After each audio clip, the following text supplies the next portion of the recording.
समझे बात? नहीं समझ पाए? पक्का? अच्छे से? अरे हाँ ना तो बोलो भाई, पक्का ना है? सॉल्यूट पोटेंशियल किसको बोल रहे हैं? मैग्नीट्यूड को, कि जो मैक्सिमम वाटर पोटेंशियल था उससे कितना कम हो गया वाटर पोटेंशियल, ये जो मैग्नीट्यूड है, इसी मैग्नीट्यूड को क्या बोलेंगे? बोलो ओपी कितना बढ़ गया, वाटर पोटेंशियल कितना कम हो गया? -5 कम हो गया। 5। चलो लास्ट कहां तक पहुंच गए हम लोग?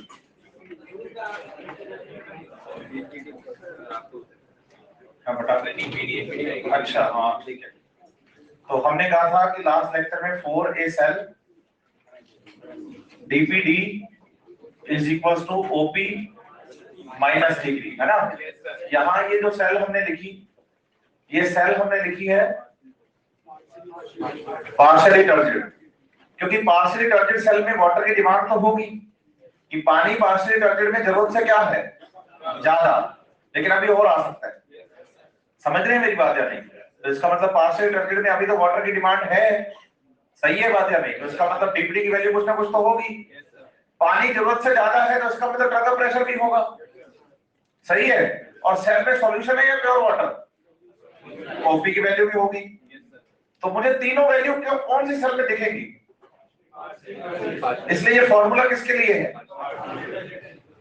अब आप बताइए कि जैसे अपने एक सेल की बात करें, प्लांट सेल की, आप सोचे कि अपने पास कोई प्लांट सेल है ये, और इस प्लांट सेल में इनिशियली अभी अभी हमने इसको पानी को मतलब हम स्टडी कर रहे हैं, तो सेल में पानी की कम है, तो बोलो सेल का डीपी कम है, और सेल में सॉल्यूट की अमाउंट ज्यादा हो गई, इसका मतलब सेल का ओपी ज्यादा है, सेल का डीपीडी ज्यादा है, क्योंकि DPD is equal to OP होता है।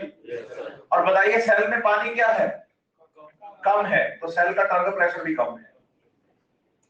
ये इनिशियल वैल्यूज हैं। कैसी वैल्यूज हैं? इनिशियल वैल्यूज हैं। कौन? कि भाई इनिशियल वैल्यूज में डीपी कम, ओपी ज्यादा, डीपीडी ज्यादा, टीपी कम, क्योंकि सेल में पानी कम है। आप क्या करिए कि इस सेल को रखिए हाइपोटोनिक सॉल्यूशन में। सॉल्यूशन कैसा है? Hypotonic solution. जैसे हम इसको हाइपोटोनिक सॉल्यूशन में रखते हैं तो आप बताएंगे कि पानी जो है वो सेल के क्या करेगा, अंदर आएगा, यस और नो? वाटर जैसी सेल के अंदर आएगा तो वैल्यूज बदलेंगी। बताइए डीपी की वैल्यू बढ़ेगी, ओपी की वैल्यू कम होगी, डिमांड कम हो जाएगी, और टर्गर प्रेशर, तो देखो आंसर आ गया हमारा।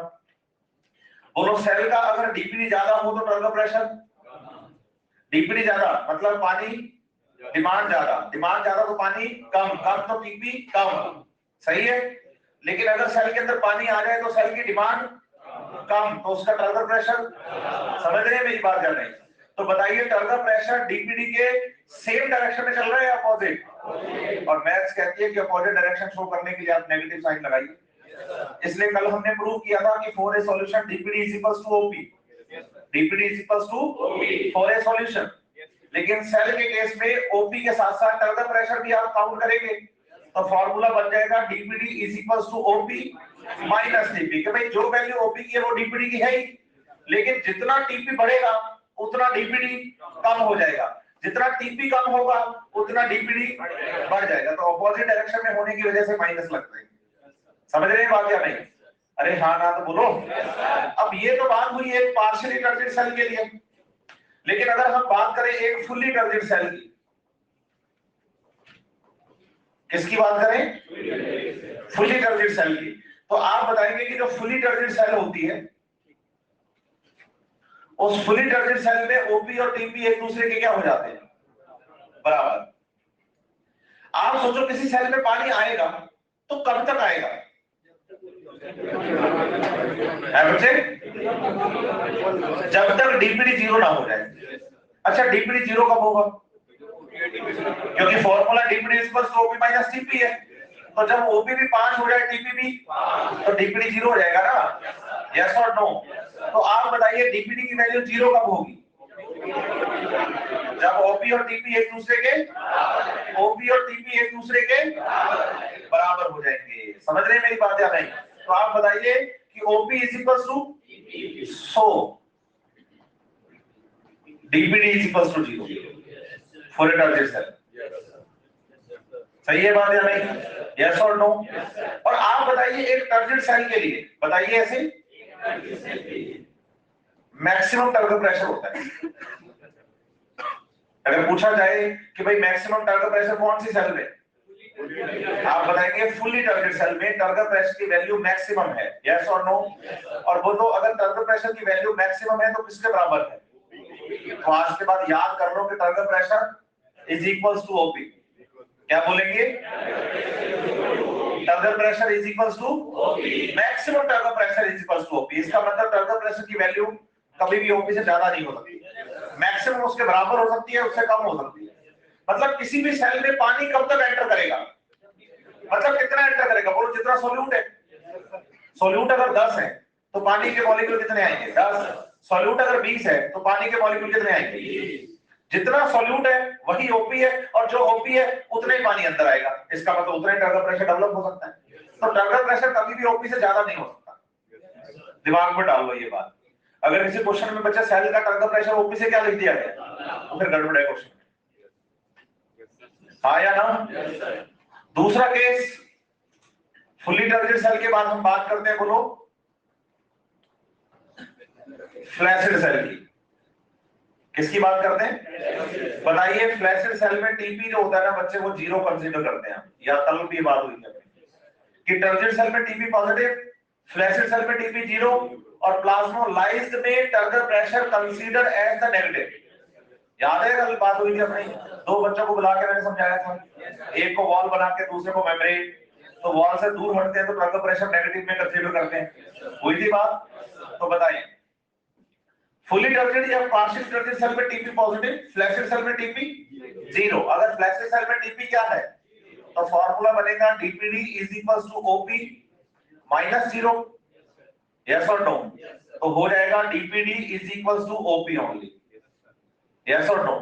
तो इसका मतलब एक फ्लैसिड सेल फ्री सॉल्यूशन की तरह बिहेव करती है, क्योंकि फ्री सॉल्यूशन में भी DPD is equals to OP होता है, टर्गो प्रेशर की वैल्यू 0 होती है, क्योंकि फ्री सॉल्यूशन में टर्गो प्रेशर एप्लीकेबल ही नहीं है। अगर पूछा जाए कि भाई फ्री सॉल्यूशन की तरह कौन सी सेल बिहेव करती है? फ्लैसिड सेल, क्योंकि यहां पे डीपीडी इज इक्वल्स टू क्या आ रहा है? ओपी। सही है। तीसरे नंबर पे जो सेल पढ़ेंगे उसको बोलेंगे हम प्लाज्मोलाइज्ड। क्या बोलेंगे? बताइए जब प्लाज्मोलाइज्ड सेल की हम बात करते हैं तो प्लाज्मोलाइज्ड सेल में turgor pressure consider as the negative pressure. तो फार्मूला क्या बनेगा? बोलो फार्मूला बनेगा DPD is equals to OP minus minus TP. तो फार्मूला हो जाएगा DPD is equals to OP plus TP. सही है बात या नहीं? यस और नो? तो फार्मूला बन गया है DPD is equals to OP plus TP. समझ रहे हैं बात? यस और नो? अच्छे से। तो आप बताइए कि मैक्सिमम वाटर डिमांड मतलब डीपीडी कहां पर है? उससे कम, उससे कम, पास लीटर। फुली टर्जिड में डिमांड है ही, फुली टर्जिड में तो डिमांड, तो सबसे ज्यादा डिमांड कहां है? उससे कम और सबसे कम। हाँ समझे बात? अच्छे से। कोई प्रॉब्लम? चले आगे। अरे हाँ ना तो बताओ। ठीक है, अभी इसी पर बेस्ड हम क्या करते हैं, क्वेश्चन सॉल्व करते हैं। फॉर्मूला है हमारे पास DPD is equals to OP minus TP. सही है। आप बताइए एक सेल हमारे पास है यहां पर 2, एक सेल ए है एक सेल बी है, इसके ओपी और टीपी की वैल्यू की बात कर रहे हैं। ठीक है, आप बताइए ओपी कितना है 10, टीपी कितना है 6। इधर बताओ ओपी कितना है 8, टीपी कितना है 2। तो बताइए सेल ए का डीपीडी कितना आएगा? बोलो 10 माइनस 6 इज इक्वल टू 4। और सेल बी का डीपीडी कितना आएगा? 8 माइनस 2 इज इक्वल टू 6। समझ गए या नहीं? क्या कहना चाह रहा हूं, समझ आई है बात? अरे हाँ ना तो बताओ। है भाई? अच्छे से। हाँ तो आप बताओ पानी कहां से कहां जाएगा? बोलो पानी जाता है low DPD to low DPD to. सही है। डीपीडी हाई है ना, तो पानी लो कहां है? डीपीडी और ज्यादा, तो तो पानी कहां से कहां जाएगा? यहां देखो एक प्रॉब्लम दिख रही है आपको। एग्जैक्टली कल हमने पढ़ा था कि पानी लो ओपी वाले सॉल्यूशन से हाई ओपी वाले सॉल्यूशन में जाता है, लेकिन वहां मैं एक बार बार बार बोल रहा था आपको कि भाई ऑस्मोटिक प्रेशर की वजह से पानी नहीं जाता, पानी का मूवमेंट डीपी या डीपीडी की वजह से होता है। सक्शन प्रेशर पानी को खींचता है कि भाई मेरी डिमांड ज्यादा है, और वो डिसाइड होता है टर्बुलेंट प्रेशर से सेल के गैस में, क्योंकि सेल में तो ओपी और डीपीडी के अलावा एक तीसरा प्रेशर और काम करता है, टर्बुलेंट प्रेशर। इसलिए मैं कल बार बार कह रहा था कि आपको कभी भी ये नहीं याद करना कि वाटर का मूवमेंट ओपी की वजह से होता है, आपको ये याद करना है कि लो ओपी वाले सॉल्यूशन से पानी हाई ओपी वाले सॉल्यूशन की तरफ जाता है, लेकिन कभी ये याद नहीं करना कि पानी ओपी की वजह से जाता है। समझ रहे हैं बात या नहीं? क्योंकि पानी का मूवमेंट डीपीडी या डीपी की वजह से होता है। तो आप बताइए यहाँ ओपी की वैल्यू हालांकि बी में कम है और ए में, लेकिन फिर भी पानी ए से बी में जा रहा है, क्योंकि यहाँ तीसरा प्रेशर कंसीडर करना पड़ेगा आपको, जिसका नाम क्या है। समझे बात? आया ना अच्छे से? बताइए ये हुआ टॉपिक हमारा डीपीडी। ये हमारे स्टडी पैकेज में मॉड्यूल में है हमारे पास, अनअकैडमी का जो मॉड्यूल है ना हमारे पास स्टडी पैकेज, उसमें है ये हमारे पास, लेकिन एनसीईआरटी में नहीं है। क्योंकि डीपीडी की जो एडवांस फॉर्म है बच्चे वाटर मूवमेंट को समझाने के लिए, वो है वाटर पोटेंशियल। क्या है? तो एनसीईआरटी हमें क्या पढ़ाती है? Water potential. तो हम फोकस किस पे करेंगे अब? वाटर पोटेंशियल पे। ठीक है,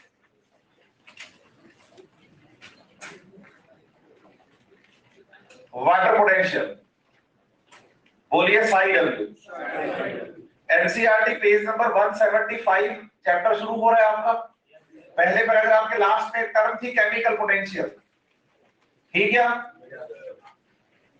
175 number page, 11 number chapter transporting plant के बिल्कुल पहले पैराग्राफ के लास्ट में टर्म है केमिकल पोटेंशियल। बोलो ये केमिकल पोटेंशियल भी इसी कोई वाटर पोटेंशियल का ही दूसरा नाम है। दुखी नहीं होना आपको, पूछो क्यों? आप बताइए कि वाटर पोटेंशियल, बोलिए ऐसा, किसी भी सॉल्यूशन में कर जाएंगे वाटर मॉलिक्यूल्स की फ्री एनर्जी या वाटर मॉलिक्यूल्स की काइनेटिक एनर्जी या वाटर मॉलिक्यूल्स की पोटेंशियल एनर्जी को कहते हैं। समझ रहे हैं बात या नहीं? आप बताइए free energy, kinetic energy, potential energy of molecules. तो वाटर मॉलिक्यूल्स की जो फ्री एनर्जी होती है, वाटर मॉलिक्यूल्स की जो काइनेटिक एनर्जी होती है, वाटर मॉलिक्यूल्स की जो पोटेंशियल एनर्जी होती है, उसी को हम क्या कहते हैं? तीनों में से कुछ भी एनर्जी लिखी है, आपको दुखी होने की जरूरत नहीं है। इसका मतलब जिस सॉल्यूशन में पानी क्या है, तो वहां वाटर मॉलिक्यूल्स की एनर्जी भी क्या है, तो वहां केमिकल रिएक्शंस होने की पॉसिबिलिटी भी, केमिकल रिएक्शंस होने की पॉसिबिलिटी भी। समझ रहे हैं बात या नहीं? यस और नो? और अगर केमिकल रिएक्शंस होने की पॉसिबिलिटी पानी के साथ क्या हो गई, तो उसका मतलब आप उसको केमिकल पोटेंशियल भी कह सकते हैं। बताइए जिस सॉल्यूशन में पानी ज्यादा होता है वहां केमिकल रिएक्शंस होने की पॉसिबिलिटी ज्यादा होती है, और जिस सॉल्यूशन में पानी वहां केमिकल रिएक्शंस होने की पॉसिबिलिटी, इसलिए हम कहते हैं कि केमिकल पोटेंशियल भी कम। तो केमिकल पोटेंशियल कुछ और नहीं, वाटर पोटेंशियल का ही दूसरा नाम है, आपको दुखी होने की बिल्कुल भी जरूरत नहीं है। ठीक है बात या नहीं? और वास्तव में वाटर पोटेंशियल है क्या? फ्री एनर्जी, काइनेटिक एनर्जी और the potential energy of the water molecules. तो किसी सॉल्यूशन में वाटर मॉलिक्यूल के 100 मॉलिक्यूल हैं और किसी सॉल्यूशन में 50, तो बताओ वाटर पोटेंशियल ज्यादा किसका है? सिंपल बात है, जिसमें पानी ज्यादा है उसका वाटर पोटेंशियल ज्यादा है। बताइए water potential describe by two properties. First is solute potential, इसे ऑस्मोटिक पोटेंशियल भी कहते हैं। तो osmotic potential and solute potential are the same word है, सिनोनिमस टर्म है, एक ही मतलब है दोनों का, और इसको हम लिखते हैं Sai S. S means solute है और साई मींस पोटेंशियल है। तो potential of the solute is Sai S, potential of the solute is Sai S. ठीक है, दूसरा बोलो लिखेंगे प्रेशर पोटेंशियल।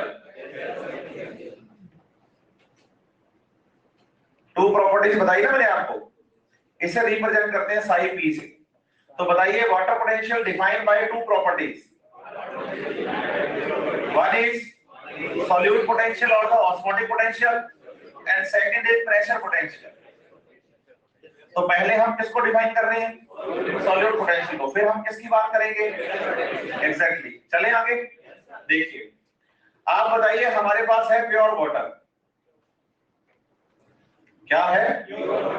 बताइए, प्योर वाटर का ऑस्मोटिक प्रेशर 0 होता है और प्योर वाटर का साई डब्ल्यू भी 0 होता है। ध्यान रखना ये बात। प्योर वाटर में वाटर के अलावा कुछ नहीं है। तो आज के बाद याद कर लो कि प्योर वाटर का वाटर पोटेंशियल 0। बोलो, osmotic pressure of the pure water is minimum value, जबकि साई डब्ल्यू जो है बच्चे, ये इसकी मैक्सिमम वैल्यू बताओगे आप।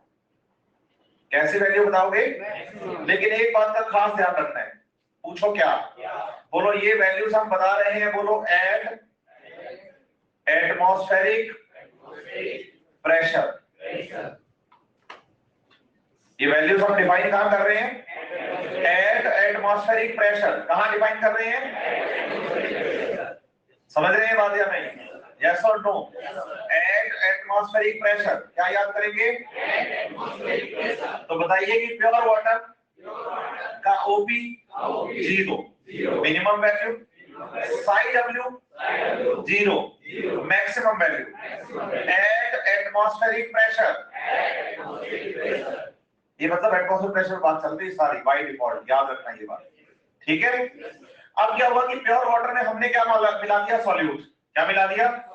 सॉल्यूट मिला दे। बोलो, ये सॉल्यूशन हो गया। क्या हो गया? अब ये प्योर वाटर नहीं रहा, क्या हो गया? सॉल्यूशन। सॉल्यूशन होते बोलो ओपी की वैल्यू बढ़ गई। कितनी हो गई? प्लस में 5।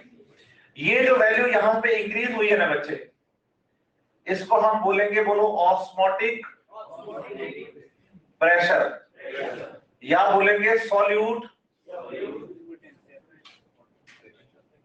प्रेशर, या तो बोलेंगे ऑस्मोटिक प्रेशर या फिर क्या बोलेंगे? Solute pressure. समझ रहे हैं बात या नहीं? इसे हम लिखते हैं ओपी से, और इसकी वैल्यू कितनी आई? अगर मैं आपसे पूछूं कि ओपी कितना बढ़ गया, आप कहोगे 5 बढ़ गया। ओपी कितना बढ़ गया? 5 बढ़ गया। सही है बात या नहीं? लेकिन वहीं अगर बच्चे बात की जाए वाटर पोटेंशियल के बारे में, किसके बारे में? तो आप बताएंगे कि जो वाटर पोटेंशियल है ना बच्चे सॉल्यूशन का, बोलो उसकी वैल्यू हो गई -5। सही है? क्योंकि वाटर पोटेंशियल सॉल्यूशन का हमेशा नेगेटिव ही रहेगा, क्योंकि प्योर वाटर का मैक्सिमम कितना है?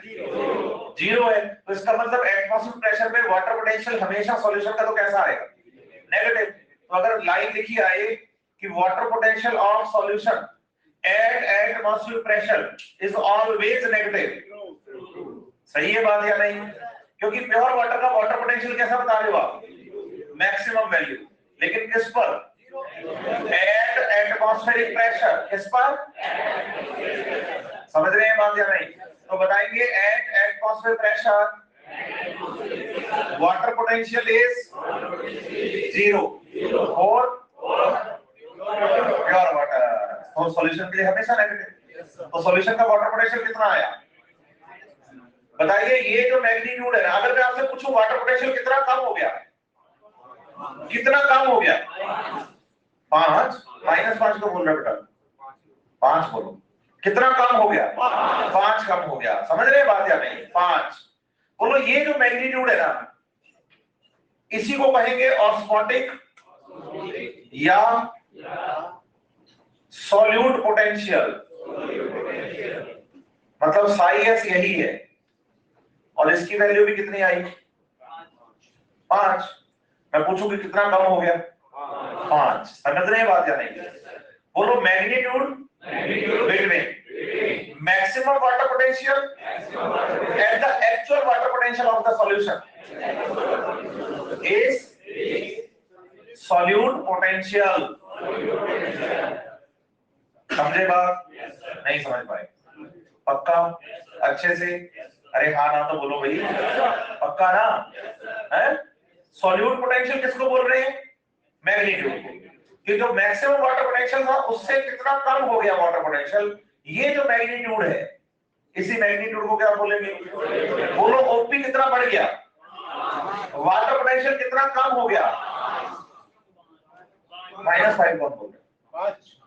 5 मैग्नीट्यूड। अच्छा तेरी जेब में 100 रुपए, तूने 10 रुपए का कुछ खा लिया, कितने जेब में, कितने रुपए जेब में, कितने कम हो गए? तो -10 क्यों नहीं बोला तुमने? है ना, मैग्नीट्यूड में माइनस प्लस थोड़ी आता है। साई डब्ल्यू की एक्चुअल वैल्यू कितनी है? -5। कितना कम हो गया? बस समझ रहे हैं बात? नहीं मेरे पास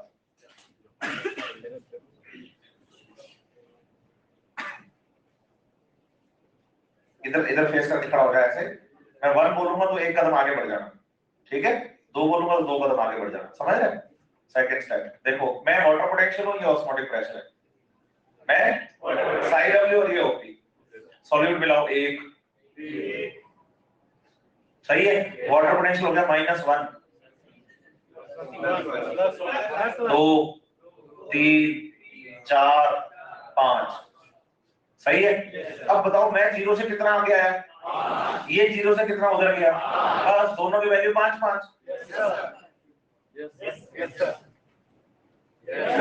नहीं, दोनों की वैल्यू, हाँ बैठो।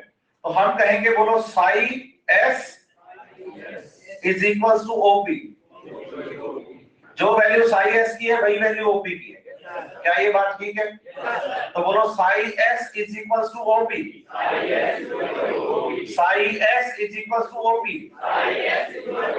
क्या ये बात ठीक है? लिख, आप बताइए कि ओपी जितना प्लस में जाता है वाटर पोटेंशियल उतना माइनस में जाता है। तो दोनों जो डिफरेंस है, दोनों जो मैग्नीट्यूड है उनकी न्यूमेरिकल वैल्यू तो लेकिन डायरेक्शन सेम नहीं है। डायरेक्शन सेम नहीं है। और बोलो ऑपोजिट डायरेक्शन शो करने के लिए हम क्या साइन लगाते हैं? इसलिए हम इसको साई एस को -5 पढ़ते हैं। -5 होता नहीं है, -5 कंसीडर करते हैं। -5, अच्छा -5 कंसीडर क्यों करते हैं? अपोजिट डायरेक्शन रिप्रेजेंट करने के लिए। क्या बोलेंगे? -5 कंसीडर क्यों करते हैं? हाँ, अपोजिट डायरेक्शन रिप्रेजेंट करने के लिए। समझ रहे हैं बात? यस और नो? मैं क्या कहना चाह रहा हूँ नहीं समझ में आ रहा है? पक्का ना? क्या साई एस की वैल्यू माइनस है? नहीं, हमने कंसीडर कर ली। क्यों कंसीडर कर ली? अपोजिट डायरेक्शन शो करने के लिए। क्या शो करने के लिए? अब बताओ, एनसीईआरटी पेज नंबर 181 खोलो पहले, फिर बताना आगे। 181 सेकंड पैराग्राफ, लास्ट की 4 लाइनें कल छुड़वाई थी मैंने। Numerically is equivalent to osmotic but sign is opposite. फिर कह रहा है कि osmotic potential is the negative potential, negative value, while the osmotic pressure is positive, applied pressure. OP कैसा बताओगे? पॉजिटिव। और पोटेंशियल कैसा बताओगे? नेगेटिव। तो कह रहा है osmotic pressure is positive, pressure applied by osmotic potential is negative. मतलब नेगेटिव किसको कंसीडर करना है? क्योंकि वो 0 से माइनस की तरफ मैग्नीट्यूड है, और जो 0 से प्लस की तरफ मैग्नीट्यूड है उसको प्लस बताओ, और 0 से जो माइनस की तरफ मैग्नीट्यूड है उसको माइनस बताओ। क्या वो माइनस है? नहीं, माइनस हमने कंसीडर कर लिया अपोजिट डायरेक्शन बताने के लिए। अरे हाँ ना तो बताओ, समझ आया है नहीं? हाँ, चले आगे। इसका मतलब साई डब्ल्यू की वैल्यू कितनी? अरे साई डब्ल्यू की, तो साई एस -5। अब तो -5 बोल, है ना? तो बताओ साई डब्ल्यू की वैल्यू कितनी? साई एस की वैल्यू कितनी? तो आप कह सकते हो psi W equal to psi S, दोनों की वैल्यू इक्वल है। लेकिन कहां? बोलो एट एटमॉस्फेरिक प्रेशर। सही है बात या नहीं? आप सोचो, अगर मैं कहूं कि 1 m ग्लूकोज सॉल्यूशन है, सही है? इस 1 m ग्लूकोज सॉल्यूशन का ओपी कितना आएगा? बोलो 1 into 0.082 into 273, कल पढ़ा था हमने, 22.4 atm। यस और नो? अगर ओपी इतना है तो साई एस कितना? सही है। तो साई डब्ल्यू कितना? हाँ, तो आपको तो ओपी की वैल्यू पता चलनी चाहिए, बाकी दोनों वैल्यू तो आप अपने आप बता दोगे। जो वैल्यू ओपी की बस हमने माइनस लगाओ, आपने वो वैल्यू से आप। तो बताइए जितना ज्यादा सॉल्यूट होगा वाटर पोटेंशियल भी उतना ज्यादा negative. More solute more negative water potential. बोलो more solute more negative solute potential. मतलब दोनों की वैल्यू नेगेटिव कंसीडर करनी है हमको। तो जितना नेगेटिव वाटर पोटेंशियल होगा उतना ही नेगेटिव सॉल्यूट पोटेंशियल भी होगा। समझ रहे हैं बात या नहीं? तो वाटर पोटेंशियल मोर नेगेटिव तो सॉल्यूट पोटेंशियल भी। समझ रहे हैं बात? Water potential solute potential water potential solute potential. कितने लोगों को ये बात समझ में नहीं आई? नहीं है? क्लियर है? एनसीईआरटी पेज नंबर 180 खोलेंगे आप। फिगर 11.3 देखेंगे। ए और बी सिस्टम है बच्चे। ए सिस्टम में कितने सॉल्यूट है और बी में 16। बहुत सारे नहीं, काउंट कर लो कितने जो है। एनसीईआरटी पढ़ने का फायदा है क्या अगर ये चीजें याद नहीं है? कितने हैं? 16 कह रहे बहुत सारे। सही है। अब मुझे बताओ कि दोनों में से वाटर का डीपी किस में ज्यादा है? वाटर किस में ज्यादा है? डीपी किस में ज्यादा है? ए में। डीपी वाटर का डिफ्यूजन प्रेशर। अच्छा, ऑस्मोटिक प्रेशर किस में ज्यादा है? More solute more open. Osmotic pressure directly proportional to solute concentration. Diagram दिख रहा है ना आपको एनसीईआरटी में प्रॉपर? तो आप बताइए किसका डीपी ज्यादा किसका ओपी ज्यादा? दोनों में से वाटर पोटेंशियल किसका नेगेटिव? दोनों का। एक का -5 एक का -16। तो वाटर पोटेंशियल किसका negative? More negative. A B का कैसे? ए बी का हो गया ना, ऐसे नहीं। More negative less negative. -5 ज्यादा है या -16? अरे -5 ज्यादा है। ज्यादा कौन है? एग्जैक्टली। एग्जामिनर ऐसे तो घुमाएगा आपको। तो more negative less negative Sai W. अच्छा, साई एस किसका नेगेटिव? दोनों के लिए -5 -16। More negative less negative. Clear है बात? साथ में क्वेश्चन दिए, क्वेश्चन नंबर 1 पढ़ो। Solution of the which chamber has the lower water potential? B. -16 ज्यादा लोअर है। सही है। किसी में कोई प्रॉब्लम है इसमें पहले क्वेश्चन में? नहीं। दूसरा क्वेश्चन पढ़ते हैं। which solution has which solution of the chamber है? समझ रहे बात या नहीं? solution of the which chamber has the lower answer B. सही है। तो जिसका वाटर पोटेंशियल कम उसका सॉल्यूट पोटेंशियल भी कम, क्योंकि psi W is to psi S. कोई प्रॉब्लम? आगे बढ़ो। In which direction osmosis will occur? High water potential to तो हाई किसका? -5। लो किसका? बी का -16। तो पानी ए से सही है। नेक्स्ट पढ़ो, fourth question. Which solution has the higher solute potential? A। -5 ज्यादा है या -16? Exactly A। Next question. At equilibrium which chamber has? बोलो नन, क्योंकि दोनों में सेम रहेगा। उसने पूछा कौन से चैप्टर का कम होगा? बोलो किसी का भी। तो आंसर आएगा नन, क्योंकि दोनों का वाटर पोटेंशियल क्या रहेगा? इक्वल। नेक्स्ट क्वेश्चन देखो। In one chamber the water potential value -1000 kilopascal and the second chamber is -2000 kilopascal. तो which one has the higher water potential? हाँ, आप बताइए। -1000 ज्यादा है -2000 से। माइनस ना होता फिर तो 2000 ज्यादा था, लेकिन माइनस लग गया ना, तो माइनस लगने से -1000 -2000 से ज्यादा हो गया। सही है? यस और नो? अब ये क्वेश्चन एफ तक हो गए। A B C D E F. कितने बच्चों की एनसीईआरटी में एफ के बाद जी क्वेश्चन नहीं है? नहीं है। आप बताओ अच्छे से। हाँ, इसका मतलब आपके पास एनसीईआरटी का एडिशन पुराना है। नहीं, एडिशन में एक क्वेश्चन और ऐड हो गया, अपने पड़ोसी के साथ दे सकते हैं, ठीक है। और उन्होंने क्या लिखा है बच्चे कि one chamber has the 0.1 F kilo pascal, mega kilo pascal water potential, और चैम्बर दूसरे के लिए लिखा है 0.2 मेगा किलो पास्कल। तो उन्होंने पूछा किसका वाटर पोटेंशियल ज्यादा, 0.2 वाला। अब यहाँ क्वेश्चन बच्चे के दिमाग में और आता है, पूछो क्या सर वाटर पोटेंशियल तो नेगेटिव होता है ना सॉल्यूशन का, पॉजिटिव में लिख दिया, मैक्सिमम तो 0 है, मैक्सिमम तो, लेकिन बोलो 0 है तो कहां है, हाँ एटमॉस्फेयर प्रेशर पर 0 है। इसका मतलब ये बात हो रही है एटमॉस्फेयर प्रेशर से ज्यादा pressure. NCERT page number 179 last paragraph है वाटर पोटेंशियल का, सेकंड लास्ट पढ़ लो पहले।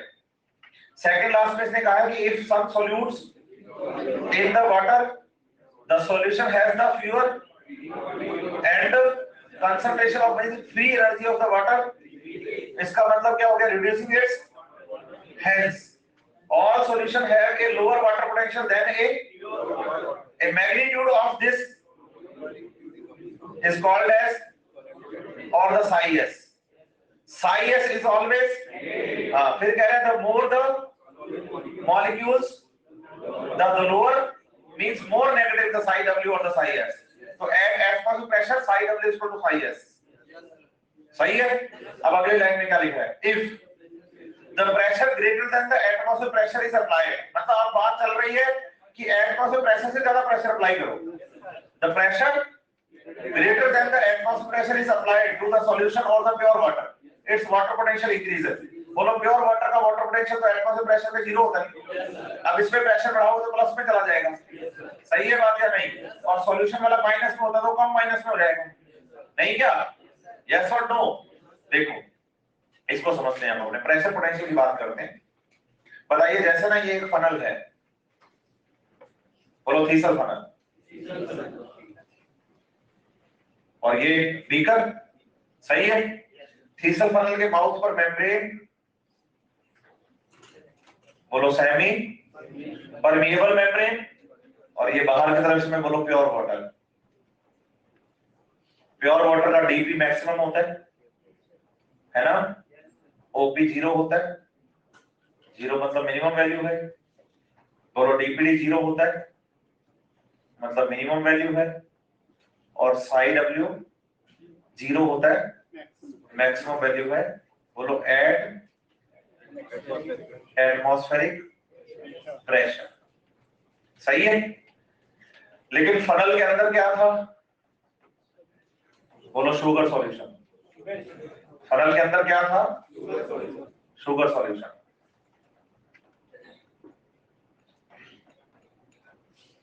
सही है। तो इसको लिख रहा हूं क्या मैं, शुगर सॉल्यूशन। इसका डीपी प्योर वाटर से कम होगा, ओपी प्योर वाटर से ज्यादा होगा, डीपीडी प्योर वाटर से डिमांड ज्यादा होगी, और साई डब्ल्यू नेगेटिव होगा। मान लेते हैं साई डब्ल्यू की वैल्यू यहां -5 है, इसका मतलब यहां ओपी 5 है, क्योंकि जो ओपी होगा वही माइनस में साई एस होगा, और जो साई एस होगा वही माइनस में साई डब्ल्यू होगा, है ना, सही है। ठीक है, यहां तक प्रॉब्लम। तो पानी फनल के अंदर जाएगा या बाहर आएगा, अंदर जाएगा, तो फनल का लेवल जो है राइज करेगा वाटर का। अब आप क्या करिए, इस पे लगाइए बाहर से पिस्टन,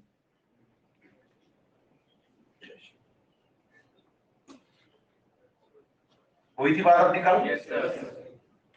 अभी तक जो कहानी चल रही थी कि पानी अंदर जा रहा है, वो जा रहा था बोलो एटमॉस्फेरिक प्रेशर पर, पानी जो अंदर जा रहा था वो किस पे जा रहा था।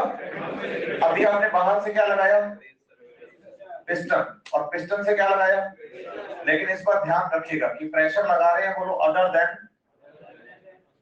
एटमॉस्फेरिक प्रेशर, एटमॉस्फेरिक प्रेशर से अलग पानी लगा रहे हैं, मतलब प्रेशर लगा रहे हैं। अभी तक पहले पानी अंदर जा रहा था एटमॉस्फेरिक प्रेशर पर, लेकिन इस पर क्या कर रहे हैं, प्रेशर एटमॉस्फेरिक प्रेशर से ज्यादा अप्लाई करेंगे, एटमॉस्फेरिक प्रेशर से प्रेशर ज्यादा अप्लाई करेंगे। अब जैसे आप प्रेशर एटमॉस्फेरिक प्रेशर से क्या करेंगे, more than atmospheric pressure apply करेंगे। आप बताइए जितना प्रेशर ऐड करते जाएंगे आप, इतना पोटेंशियल बढ़ता जाएगा। जैसे मैं आपको बताऊं बेटा, इधर आपके पास, वहां से चलो आप इधर की तरफ चलते जाओ, देखो ये वाटर मॉलिक्यूल अपनी एनर्जी से चल रहा है ना, आप इधर चलिए, ये वाटर मॉलिक्यूल अपनी एनर्जी से चल रहा है, लेकिन अगर मैं इसको पुश कर दूं, सोच के देखो, हल्का सा पुश किया मैंने, इसकी स्पीड बढ़ी है कम? एग्जैक्टली ये कहना चाह रहा हूं मैं आपसे कि भाई ये वाटर मॉलिक्यूल अपनी एनर्जी से चल रहा था, जो इसकी एनर्जी थी उससे चल रहा था, लेकिन जैसे मैंने इसको क्या किया तो इसकी स्पीड, मतलब इसमें मेरा पोटेंशियल भी ऐड हो गया, इसे प्रेशर पोटेंशियल कहते हैं। बोलो, प्रेशर ऐड होने पर पोटेंशियल बढ़ जाता है। समझ रहे बात या नहीं? यस और नो, यस और नो। तो अगर तो आप कर रहे हैं पुश, है ना, तो बोलो पॉजिटिव, आप उधर चलो, आप इसको खींचो, नेगेटिव। पुलिंग फोर्स कैसा कंसीडर करोगे, पुशिंग फोर्स कैसा कंसीडर करोगे? ऐसा क्यों करते हैं मैं आगे चल के आपको बहुत बढ़िया से क्लियर करने वाला हूं, लेकिन पुशिंग, पुलिंग, अभी हम बात बाय डिफॉल्ट किसकी कर रहे हैं? पुशिंग की। समझ रहे हैं बात या नहीं? क्योंकि हम पिस्टन से प्रेशर ऊपर से लगा रहे हैं, समझ रहे हैं बात या नहीं? तो बोलो, पुशिंग फोर्स लगाने पर पोटेंशियल ऐड हो जाता है, बोलो ऐसे। अभी सोचो, मैंने प्रेशर बाहर से लगाया +1, पुश कितना? बोलो, वाटर पोटेंशियल हो गया -4, क्योंकि माइनस प्लस जो है बच्चे, -5 के अंदर +1 ऐड हो गया, जितना प्रेशर लगाएंगे उतना ऐड हो जाएगा। बेटा लास्ट लाइन बोल, तो मैंने क्या बोली? जितना प्रेशर लगाएंगे वो ऐड, किसमें किसमें ऐड हो जाएगा? ऐसे मत कर, पहले जोड़ने तो घर पे बैठ के जोड़ता है ना, कैप खोल रहा है फिर जोड़ रहा है फिर ये कर रहा है, इधर ध्यान दे, बढ़िया से ट्राई नहीं करनी, डॉक्टर नहीं बनना, सॉरी सर से डॉक्टर थोड़ी बनते हैं, अटेंशन से बनते हैं, ध्यान दे इधर। और ये ऐसा टॉपिक है जिसको बच्चे क्या कहते हैं, समझ ही नहीं आता, इसको रटना ही पड़ेगा। कहां रटना पड़ेगा बताओ? सिंपल बात है बिल्कुल। प्रेशर कितना लगाया तो पोटेंशियल कितना हो गया? प्रेशर बढ़ा दो, हाँ -3, प्रेशर बढ़ा दो, प्रेशर बढ़ा दो, प्रेशर बढ़ा दो, अरे वाह, ये वो कंडीशन है जहां डायनामिक इक्विलिब्रियम आता है। और मैंने कहा था ना लास्ट लेक्चर में कि प्रेशर लगाने पर वाटर एंट्री बंद क्यों हो जाती है, आज बता रहा हूं मैं आपको। मैंने कहा था जब प्रेशर पोटेंशियल बढ़ाऊंगा तब बताऊंगा, आज बता रहा हूं। बोलो, जितना प्रेशर ऐड करते हैं उतना पोटेंशियल ऐड हो जाता है, हाँ या ना? तो बताइए, धीरे धीरे प्रेशर लगाते जाते हैं, एक प्रेशर की अमाउंट ऐसी आती है कि वाटर पोटेंशियल सॉल्यूशन का बाहर के प्योर वाटर के इक्वल हो जाता है। जिस प्रेशर पर दोनों तरफ का वाटर पोटेंशियल क्या हो जाएगा, वहां, समझे बात? यस और नो? वाटर एंट्री बंद। अरे नहीं समझ पाए ना बात है, क्या समझ आया? कि डायनामिक इक्विलिब्रियम जिस प्रेशर पर आता है ना बच्चे, हाँ या ना, यस और नो, वहां वाटर एंट्री बंद हो जाती है, मतलब नेट मूवमेंट 0 हो जाता है। कोई प्रॉब्लम यहां तक? एक बात का ध्यान रखना, सोचो बाहर तो है 100 वाटर मॉलिक्यूल और सॉल्यूशन में से 60, पानी कहां जा रहा है? और कम कहां है? जा तो रहा ही नहीं ना, डायनामिक इक्विलिब्रियम आ गया। लेकिन सोचो 60 वाटर मॉलिक्यूल का वाटर पोटेंशियल, मतलब इनकी एनर्जी 100 वाटर मॉलिक्यूल के बराबर हो गई। पूछो कैसे? प्रेशर से। प्रेशर लगा के हमने कम वाटर मॉलिक्यूल्स का पोटेंशियल ज्यादा वाटर मॉलिक्यूल्स के इक्वल कर दिया। वाटर नहीं बढ़ाए अंदर, ध्यान दीजिएगा मेरी बात पर। वाटर मॉलिक्यूल तो अभी भी सॉल्यूशन में क्या है, कम है, समझ रहे हैं बात या नहीं? लेकिन कम वाटर मॉलिक्यूल्स का वाटर पोटेंशियल हमने ज्यादा वाटर मॉलिक्यूल्स के इक्वल कर दिया। कैसे? हाँ बोलो, ये 19 की मूवी के हीरो जो होते थे ना, वो वाला काम हुआ। तो पूरी मूवी के अंदर हीरो बेचारा होता था और लास्ट में जाकर भी पिटता ही था, क्योंकि हीरो जो होता था बच्चे, उसकी मदर या मतलब सिस्टर को उठा के ले जाते थे मुंडे, भैया भाई तू हमारा ये काम करेगा नहीं तो इसको मार देंगे, ऐसे करके होता था। तो वो रस्सी से बंधी हुई है, वो हीरो उसको छुड़ाने आता था, तो मुंडे बहुत पीटते थे, 50-60 होते थे, सब मिलकर पीटते थे उसको। हीरो ऐसे बोल सुध होके जमीन पे गिर जाता था, आपका भी मन खराब ही रहता था उस टाइम पे। लेकिन उस टाइम पे फिर जो हीरो की माँ होती थी वो भगवान के सामने क्या करती थी? अरदास।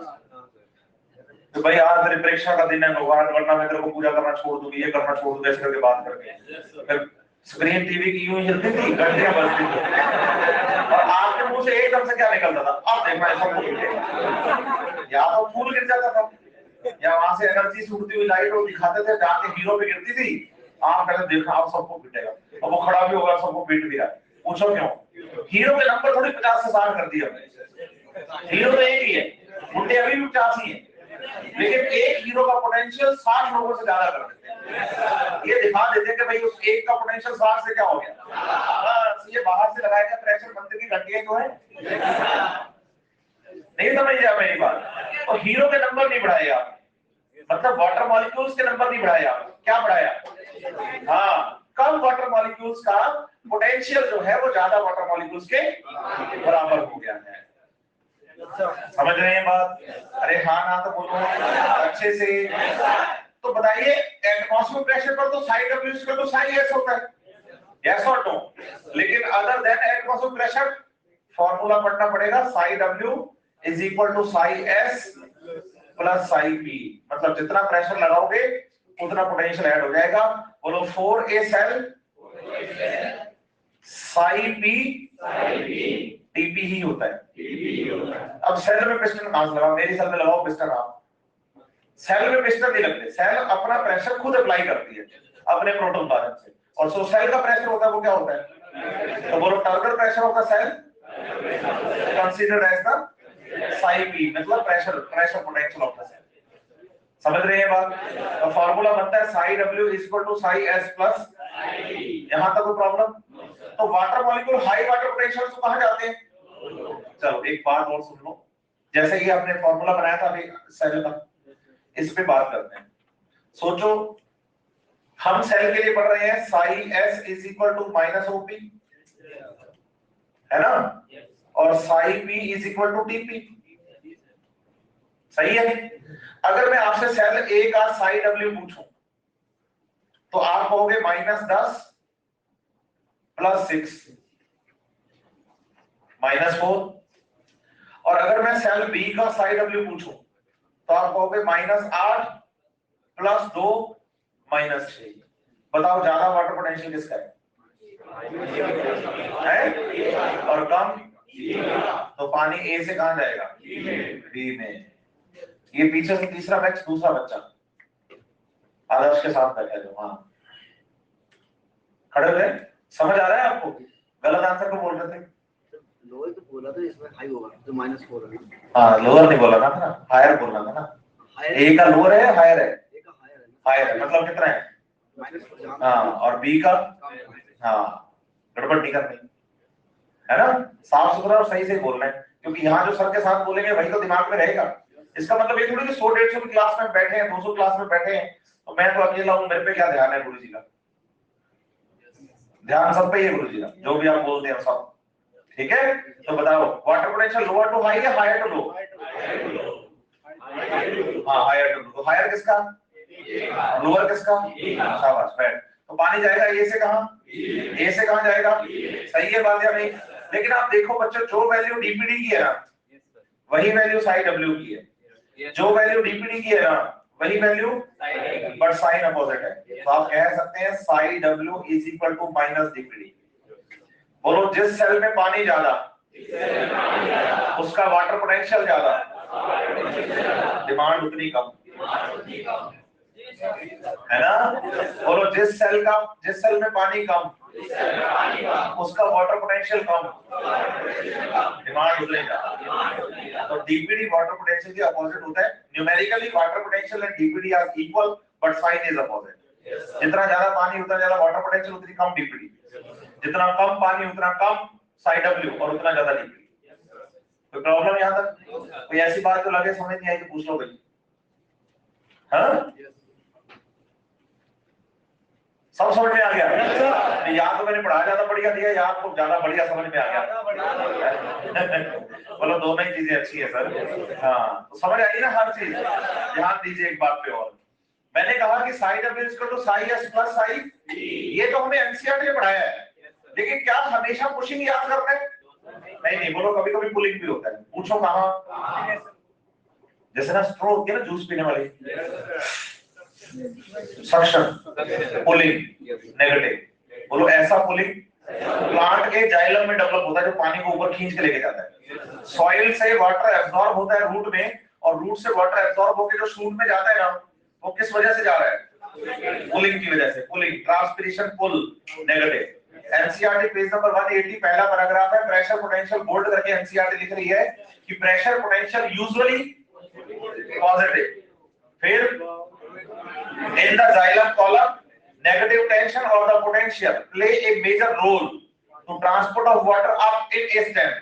स्टेम के अंदर पानी को ऊपर ले जाने में जाइलम के अंदर जो पुलिंग फोर्स डेवलप होता है ना बच्चे, वहां पोटेंशियल आपको नेगेटिव कंसीडर करना है। तो दो जगह पे आपको psi W is equal to psi S minus psi P पढ़ना है। पूछो कहां कहां? एक तो पढ़ना है जाइलम के अंदर पुलिंग, और दूसरा पढ़ना है प्लाज्मोलाइज्ड सेल के लिए, क्योंकि टीपी की वैल्यू नेगेटिव कंसीडर करते हैं।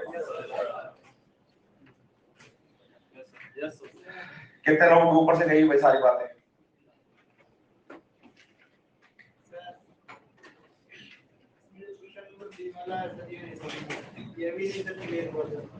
क्या क्लियर है बताओ ना बेटा, आओ मेरे पास आओ।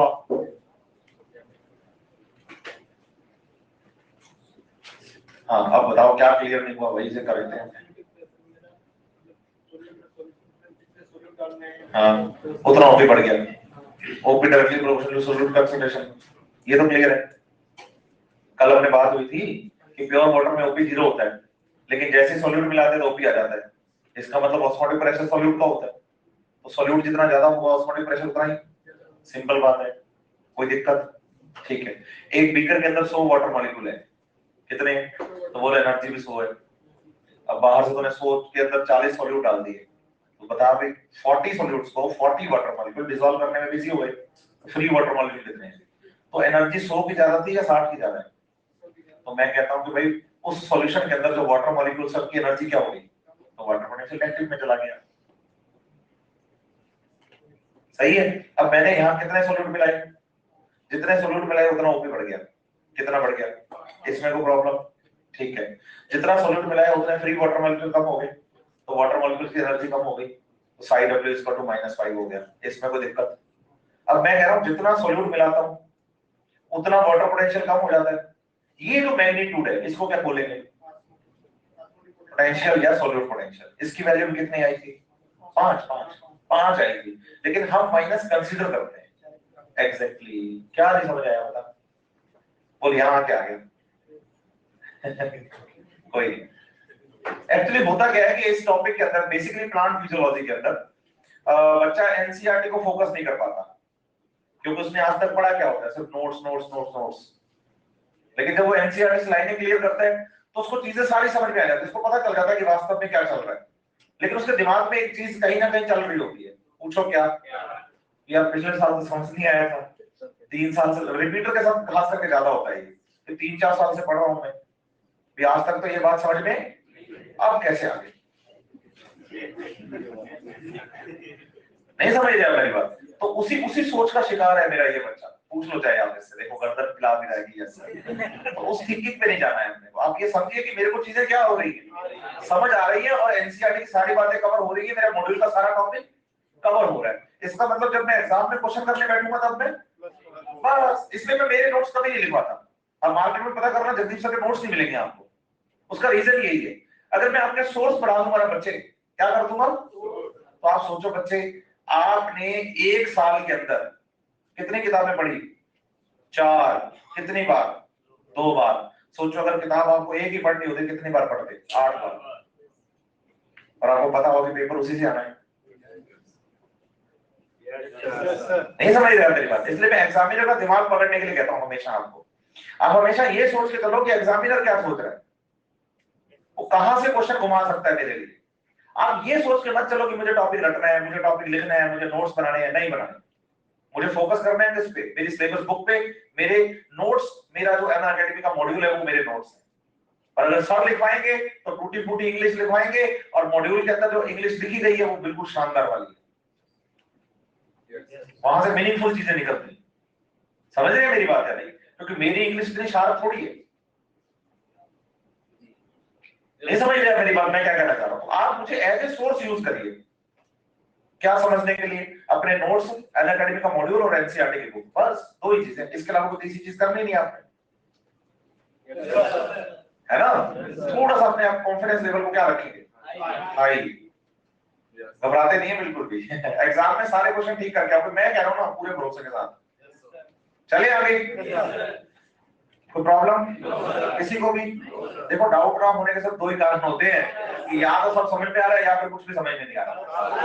चलो आगे बढ़ते हैं, यहां तक कोई प्रॉब्लम किसी को? नेक्स्ट टॉपिक देखो बच्चे, अगला टॉपिक है अपना इम्बाइबिशन। टॉपिक का नाम क्या है? इम्बाइबिशन। देखो इम्बाइबिशन की जब हम बात करते हैं तो आपको याद करना है कि इम्बाइबिशन के लिए हमें दो टर्म याद करनी है। एक तो होता है एब्जॉर्प्शन, एक होता है एब्जॉर्प्शन। अगर किसी बच्चे से पूछा जाए कि एब्जॉर्प्शन और एब्जॉर्प्शन का बेसिक डिफरेंस, बच्चा कहता है ए और बी और डी का, एक स्पेलिंग में बी है और एक में डी है, बाकी सब सेम है ना? क्या रहे यार सर है? फिर हाँ, एब्जॉर्प्शन जो है वो सरफेस फिनोमेना है और एब्जॉर्प्शन जो है बल्क फिनोमेना है। हम कहते हैं कि जैसे एक सेल है, सेल के अंदर साइटोप्लाज्म है, सेल के अंदर अगर पानी बाहर सेल के यहाँ वाटर मॉलिक्यूल प्रेजेंट है, सुनना बात ध्यान से, तो वाटर मॉलिक्यूल सेल के क्या जाएंगे अंदर, तो हम कहेंगे वाटर एब्जॉर्ब बाय सेल। क्या बोलेंगे? Absorb by. लेकिन आपको एक बात समझनी पड़ेगी, वाटर एब्जॉर्ब नहीं, पहले वाटर इस सेल की सरफेस पर एब्जॉर्ब होगा और फिर एब्जॉर्ब होने के बाद अंदर जाएगा। इसका मतलब जो एब्जॉर्प्शन करते हैं वही एब्जॉर्प्शन कर सकते हैं। तो एब्जॉर्प्शन की फर्स्ट स्टेप क्या होती है? एग्जैक्टली जब जब पानी आप अंदर लेकर आओगे ना सेल को, सेल के, तो सेल के सरफेस पर पहले चिपकाओगे, एब्जॉर्ब करवाओगे, तो एब्जॉर्प्शन से एब्जॉर्प्शन होता है। इसका मतलब जब जब एब्जॉर्प्शन होता है तो पहला स्टेप, हाँ, तो एब्जॉर्प्शन बोलो एक सरफेस फिनोमेना है, सही है, और एब्जॉर्प्शन एक बल्क फिनोमेना है। समझ रहे हैं बात? यस और नो? तो आप बताइए बेसिकली हम बात किसकी कर रहे हैं? इम्बाइबिशन की।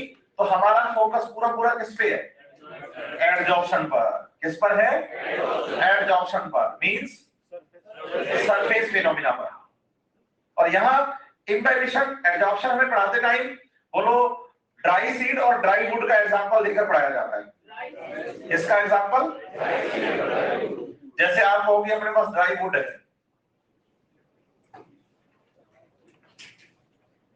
बोलो ये ड्राई वुड की सेल्स है, ठीक है? ड्राई वुड का मतलब समझो, बोलो डेड है। सेल्स कैसी हैं? डेड सेल्स हैं।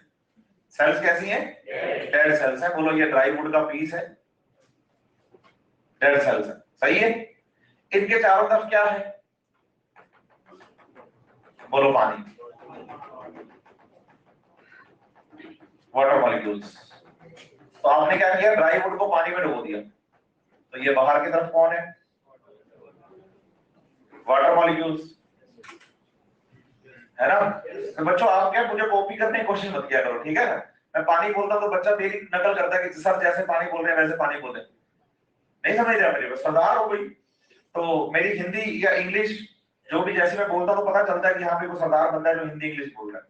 नहीं समझ रहा मेरी बात? अगर आप मुझे कॉपी वैसा ही करेंगे जैसा मैं बोल रहा हूँ तो इससे क्या होगा, आपको आदत पड़ जाएगी। फिर अगर कॉलेज में चले गए और वहां पर बच्चे अगर, हाँ सही बात है, और हमारे टीचर्स की लैंग्वेज थोड़ी सी अटपटी हुई और होती भी है, हमारे साथ भी था कॉलेज के अंदर, आपके साथ भी होगा नहीं क्या?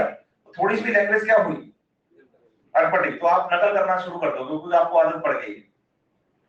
नहीं समझ रहे मेरी बात? और ये चीज आपके लिए बहुत खतरनाक है, समझ रहे? तो आप अपना जो बेसिक एक्सटेंट है उसको छोड़िए मत, मेरे वाले को मत पकड़िए।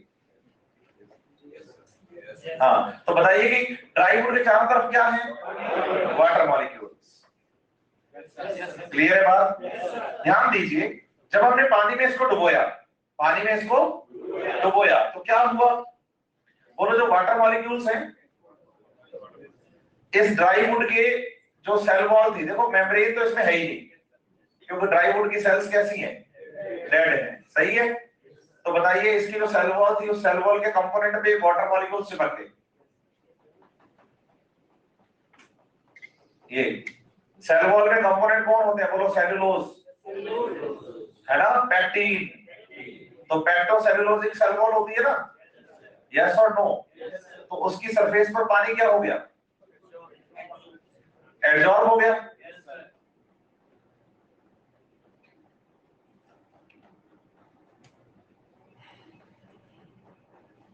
हो गया ना एब्जॉर्ब? अब एब्जॉर्ब होने से आप बताओ कि आसपास का जो पानी है वो जब इसकी सेल वॉल पर चिपकेगा, इसके सेल वॉल के कंपोनेंट्स के साथ जुड़ेगा, एब्जॉर्ब होगा, यस और नो? तो सेल वॉल के कंपोनेंट्स का वॉल्यूम बढ़ जाएगा। वॉल्यूम वॉल्यूम वॉल्यूम बढ़ जाएगा। तो आप बताओ कि थोड़ी देर में ये जो वुड है ना बच्चे, वॉल्यूम बढ़ने की वजह से फूल जाएगी। वॉल्यूम बढ़ने की वजह से फूल जाएगी। क्या हो जाएगी? फूल जाएगी।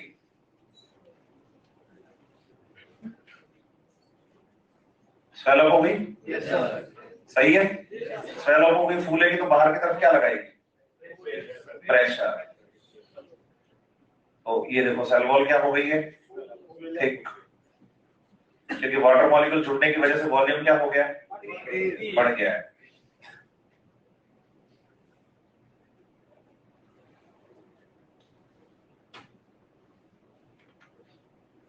समझ रहे हैं? ये है रिजल्ट ऑफ द इम्बाइबिशन। क्या बोलेंगे इसको? रिजल्ट ऑफ द इम्बाइबिशन की वाटर मॉलिक्यूल्स आने की वजह से यहाँ का वॉल्यूम क्या हो गया? और वॉल्यूम बढ़ने की वजह से बाहर की तरफ क्या लगाएगी? और जो प्रेशर यहाँ से कहाँ लगेगा? बाहर की तरफ, यस और नो? जैसे ये फूलेगा तो फूलेगा, क्या कर लगाएगा? प्रेशर। बोलो, इसे बोलेंगे इम्बाइबिशन प्रेशर। क्या बोलेंगे? क्या बोलेंगे? And this whole phenomena is called as the imbibition और द एब्जॉर्प्शन। ड्राई वुड और ड्राई सीड्स पानी में रखने पर फूल जाते हैं क्योंकि उनके अंदर प्रेजेंट होते हैं, बोलो, फाइकोकोलॉइड्स, मींस वाटर लविंग सब्सटेंसेस, जो पानी को अपनी तरफ अट्रैक्ट करते हैं, जो पानी को अपनी तरफ अट्रैक्ट करते हैं, वाटर लविंग सब्सटेंसेस, जो वाटर को अपनी तरफ क्या करते हैं? अट्रैक्ट करते हैं। समझ रहे हैं बात या नहीं? यस और नो? तो एनसीईआरटी लिखती है यहाँ पर कि भाई हम अगर इम्बाइबिशन करवाना चाहते हैं, यहाँ ध्यान रखिए, जो ड्राई वुड है ना ये, इसको तो बोलोगे इम्बाइबेंट, और ये जो वाटर है ना इसको बोलोगे इम्बाइबेट। क्या बोलोगे? इम्बाइबेट। या ड्राई वुड जो है उसको बोलते हैं एड्जॉर्बेंट। क्या बोलेंगे? एड्जॉर्बेंट, बेंट, एड्जॉर्बेंट, या फिर बोलेंगे इम्बाइबेंट। और जो पानी है उसको बोलेंगे इम्बाइबेट। तो इम्बाइबेट इम्बाइबेंट पर एड्जॉर्ब हो गया। सही है? जिससे उसका वॉल्यूम बढ़ेगा। वॉल्यूम बढ़ेगा तो इस होल फिनोमेना का नाम क्या दोगे? क्या नाम दोगे? यहाँ ध्यान रखने लायक एक बात है, पूछो क्या? एनसीईआरटी कह रही है कि अगर आप इम्बाइबिशन करवाना चाहते हैं तो याद रखिए कि प्री रिक्विसाइट्स हैं कितनी? 2। प्री रिक्विसाइट्स का मतलब है यहाँ कंडीशंस, एसेंशियल कंडीशंस, शर्तें हैं 2। पहली शर्त क्या है? बोलो, वाटर पोटेंशियल ग्रेडियंट प्रेजेंट होना चाहिए। क्या प्रेजेंट होना चाहिए? Water potential gradient, water potential gradient present होना चाहिए। समझ रहे हैं बात या नहीं? वाटर पोटेंशियल ग्रेडियंट प्रेजेंट होना चाहिए। वाटर पोटेंशियल ग्रेडियंट प्रेजेंट होने का मतलब है कि ड्राई वुड और ड्राई सीड होने चाहिए। ये नहीं कि पहले से बीज फूला हुआ है तो फूला हुआ और नहीं फूलेगा। अगर ऐसा होता तो अपने घर पे जब चने की सब्जी बनाती है ना मम्मी, हाँ या ना, तो इतना सारे चने भिगो के रखने की कहां जरूरत थी? फिर एक ही चने को बार बार भिगोते रहते अपने, और वो फूलता रहता, फूल फूल के इतना बड़ा हो जाता, काट के सब्जी बना लेते। एक लिमिट तक फूलता, उसके बाद नहीं। इसका मतलब ऑलरेडी ड्राई वुड या ड्राई सीड होना चाहिए, फूला हुआ नहीं होना चाहिए। इसका मतलब ड्राई वुड में, ड्राई सीड में पानी नहीं मतलब पानी नहीं है ऐसे मान लो, और बाहर पानी क्या है, अंदर पानी नेग्लिजिबल है। ड्राई वुड में तो है ही नहीं ना, ड्राई सीड में तो चलो फिर भी है, ड्राई वुड में तो है ही नहीं। तो वाटर पोटेंशियल ग्रेडियंट है, मतलब बाहर पानी ज्यादा अंदर पानी कम, इसलिए पानी अंदर आ सकता है। सही है। दूसरा बोलो उसमें वाटर लविंग सब्सटेंस होने चाहिए, वाटर लविंग सब्सटेंस। एनसीईआरटी से एफिनिटी लिखती है, क्या लिखती है, affinity in between the imbibant and imbibate और द एब्सॉर्बेंट और the liquid is essential. Affinity, attraction. आप सोचो मार्केट में आजकल हर चीज अवेलेबल है बच्चों के खेलने के लिए, है ना। तो आप बताओ नेचुरल ग्राम सीड है, नेचुरल चना, और एक सेम टू सेम ऐसा ही शेप साइज का प्लास्टिक का, दोनों को पानी में डालो, बताओ कौन सा फूलेगा, प्लास्टिक वाला। हालांकि पहली शर्त तो वो पूरी कर ही रहा है, दोनों ही सूखे थे, प्लास्टिक वाले में पानी नहीं था, ड्राई जो नेचुरल था उसमें पानी नहीं था। पहली शर्त तो दोनों ही पूरी कर रहे थे, क्या दूसरी शर्त दोनों पूरी कर रहे थे? इसका मतलब जो दोनों शर्तें पूरी करता है वही फूलता है। इसलिए नेचुरल वाला फूल गया, लेकिन नहीं फूल पाया कौन? एग्जैक्टली। समझ पाई मेरी बात को या नहीं? ऊपर से गया ना सब, पता नहीं चला क्या पढ़ा रहा हूँ। नो सर, अच्छा सब पता चल गया, ठीक है बात या नहीं? बताइए कि imbibition is a type of diffusion, क्योंकि यहाँ क्या चाहिए, ग्रेडियंट, अकॉर्डिंग टू ग्रेडियंट है, लेकिन ये डिफ्यूजन नहीं है प्योरली। पूछो क्यों? क्योंकि इसके लिए दूसरी कंडीशन भी तो है।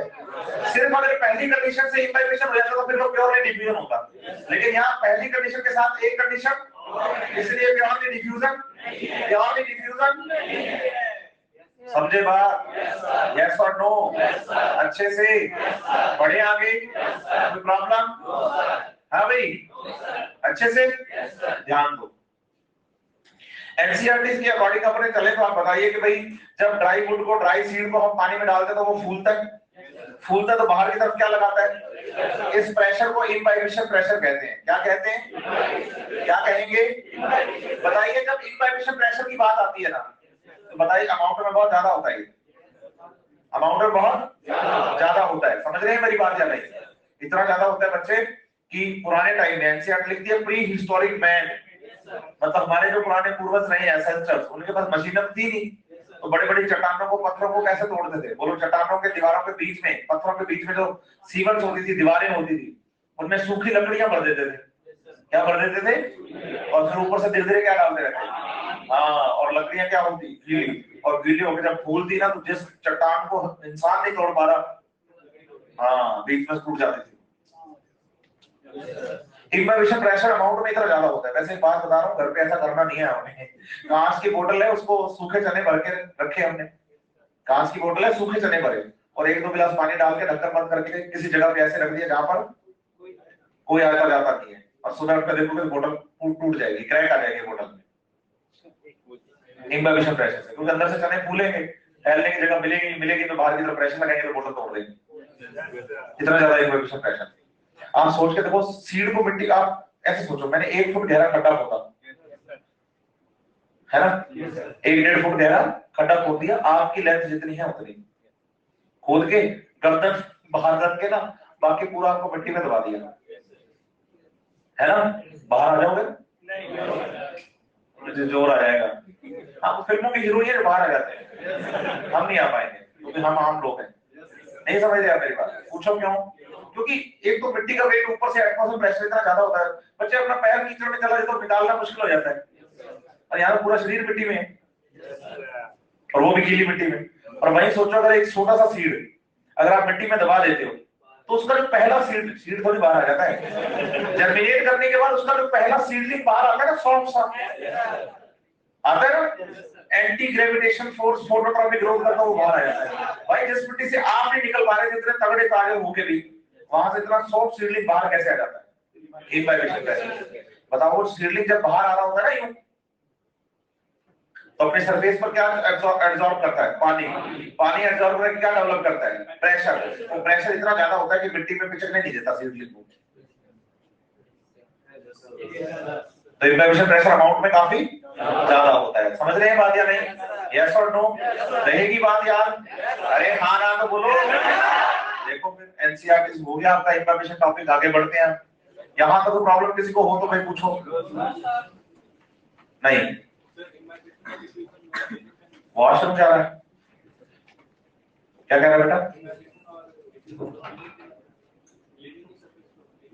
नहीं नहीं, जरूरी थोड़ी है, ट्राई फूड लिविंग है क्या? हाँ, लेकिन जब लिविंग होगा ना तो लिविंग में एब्जॉर्प्शन के बाद क्या हो जाएगा?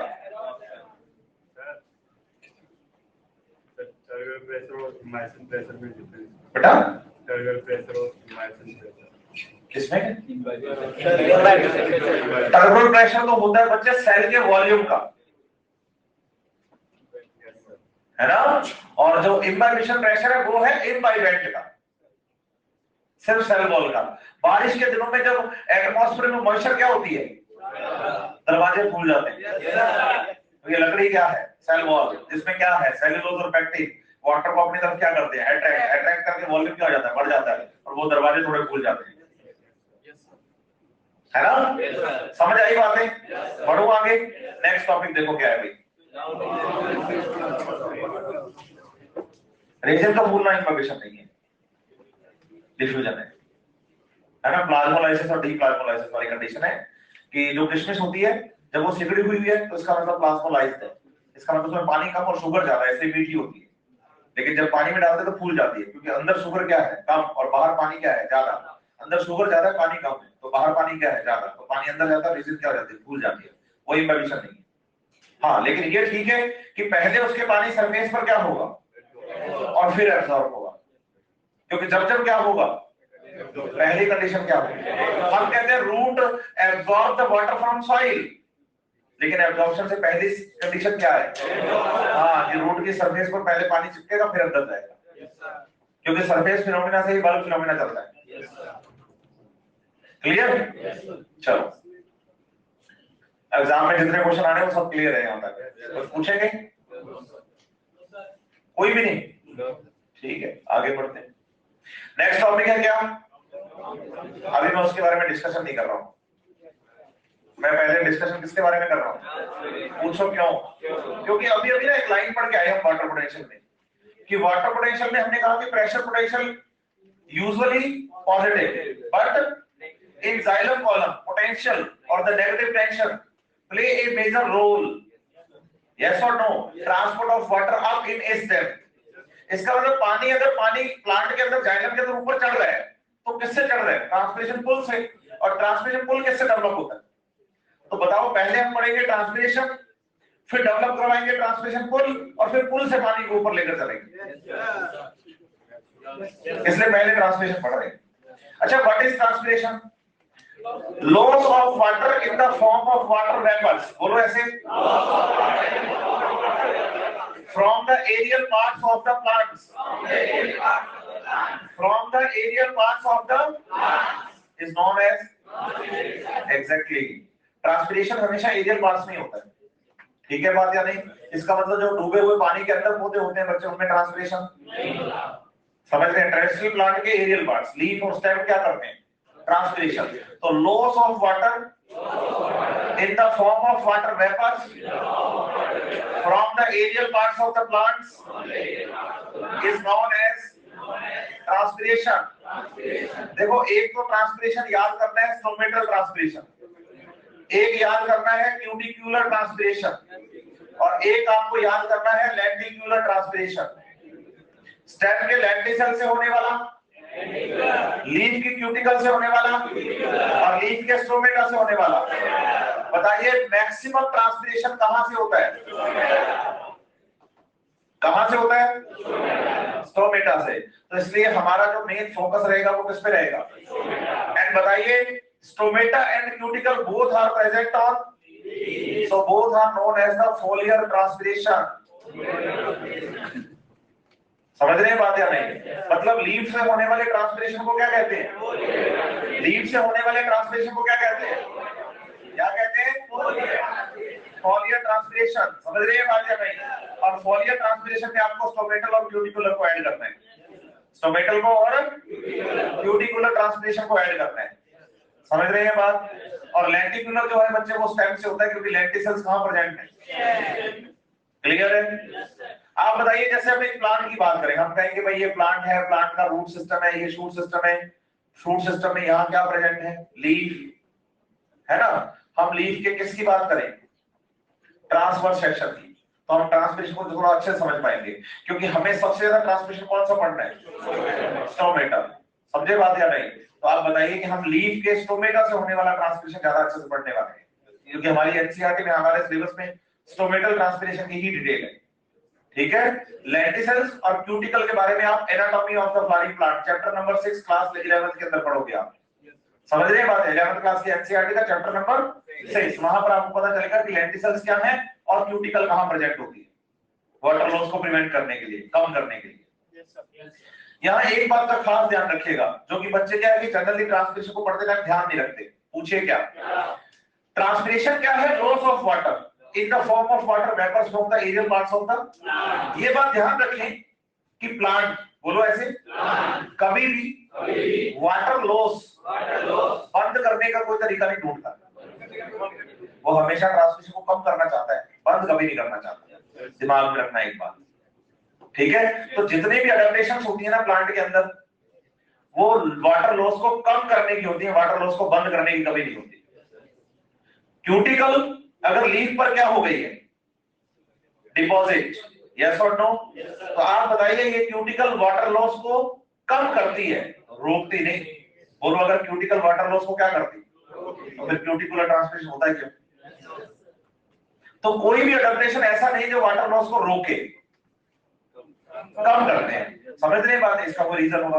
दूसरी बात याद रखना, ट्रांसपिरेशन के दौरान जो वाटर लॉस होता है in the form of water vapour from the aerial parts of the, ये हमेशा एक्स्ट्रा वाटर होता है, काम का पानी नहीं होता। जो पानी प्लांट सेल के काम का है, जो उसके मेटाबॉलिज्म में वर्क करेगा, उस वाटर का कभी सेल लॉस नहीं करती। वाटर जो भी बाहर निकलता है वो कौन सा होता है? एक्स्ट्रा।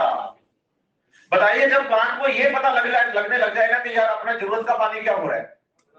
बाहर जा रहा है। जरूरत का पानी क्या हो रहा है? बाहर जा रहा है, यस और नो? तो फिर वो प्लांट सेल क्या करते हैं बच्चे? अपने स्टोमेटा बंद करवा देते हैं लीव से कि भाई स्टोमेटा बंद कर दे, अपने जरूरत वाला पानी बाहर जा रहा है ना? इस कंडीशन को वाटर स्ट्रेस कहते हैं। इसका मतलब अगर पानी खूब है तो उड़ाते रहो। उड़ाना मतलब वेपर के फॉर्म में जाना। पानी खूब है तो, लेकिन अगर वाटर की लेवल क्या हो गया है और पानी प्लांट को लगने लगे कि अपना जो जरूरत का पानी है, जो अपने मेटाबॉलिज्म के लिए जरूरी है, वो क्या होने लग गया है? थोड़ा थोड़ा ट्रांसमिशन करना है, स्टोमेटा बंद, है ना? तो हमेशा एक्स्ट्रा वाटर का लॉस होता है, रहेगा ध्यान।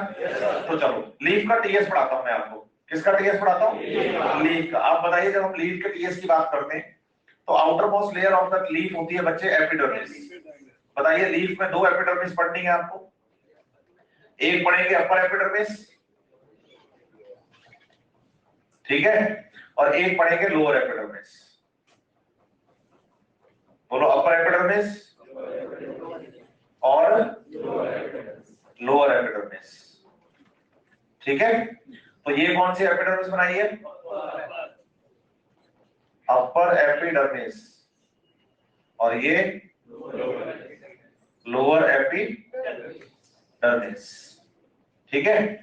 अपर और लोअर एपिडर्मिस के बीच का ये जो टिश्यू होता है ना, यहां से लेकर यहां तक, इसको कहते हैं मीजोफिल। क्या कहते हैं? मीजोफिल, ठीक है? जैसे मैं कहूं कि भाई ये इसकी वेन है, ये इसका जाइलम और फ्लोएम है, ठीक है? तो जो अपर एपिडर्मिस के पास टिश्यू होता है, बोलो यहाँ की सेल्स सिलेंड्रिकल होती हैं, साइज में बड़ी होती हैं, इनमें क्लोरोप्लास्ट के नंबर ज्यादा होते हैं, इनको पहला सेल टिश्यू कहा जाता है, और इनमें इंटरसेलुलर स्पेस नेग्लिजिबल होते हैं, बहुत कम होते हैं। इंटरसेलुलर स्पेस बहुत कम होते हैं, और इनकी सेल्स कैसी होती हैं? सिलेंड्रिकल। और सिलेंड्रिकल सेल्स होने का मतलब है कि इनमें इंटरसेलुलर स्पेस बहुत कम होते हैं, नेग्लिजिबल होते हैं। समझ रहे हैं बात या नहीं? यस और नो? लेकिन आप बताइए कि जो सेल्स होती हैं लोअर एपिडर्मिस की तरफ, बोलो वो होती हैं स्फेरिकल सेल्स। कैसी होती हैं? स्फेरिकल तो होती हैं, बोलो लार्ज इंटरसेलुलर स्पेस भी होते हैं इनमें। लार्ज इंटरसेलुलर स्पेस होते हैं, लार्ज इंटरसेलुलर स्पेस प्रेजेंट होते हैं। ये देखो, ये लार्ज इंटरसेलुलर स्पेस प्रेजेंट है। समझ रहे हैं बात या नहीं? यस और नो? ये जो लार्ज इंटरसेलुलर स्पेस प्रेजेंट है, पूरा उड़ा देता है।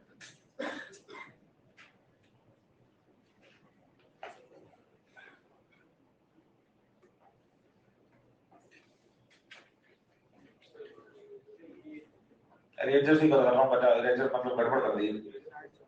हाँ, इरेजर कहाँ से छोटा होगा? हाँ, वो ऑप्शन ही हटा दिया ना, पहले छोटे वाला था ये ऑप्शन, अभी नहीं हो रहा। और इसमें कलर भी ब्लैक नहीं है, ब्लैक कलर होता है उससे भी हो जाता काम। कोई नहीं, चलो करते हैं मेहनत। आप बताइए कि जहां स्टोमेटा होते हैं ना बच्चे, वहां स्पेशल सेल्स प्रेजेंट होती हैं, इनको हम गार्ड सेल्स कहते हैं। क्या कहते हैं? Guard cells. ठीक है, ये गार्ड सेल्स हैं, और इधर भी आपको याद करनी है गार्ड सेल्स। ठीक है, स्टोमेटा दोनों तरफ ही होते हैं। ये डिलीट कैसे हो रहा है समझ नहीं आया।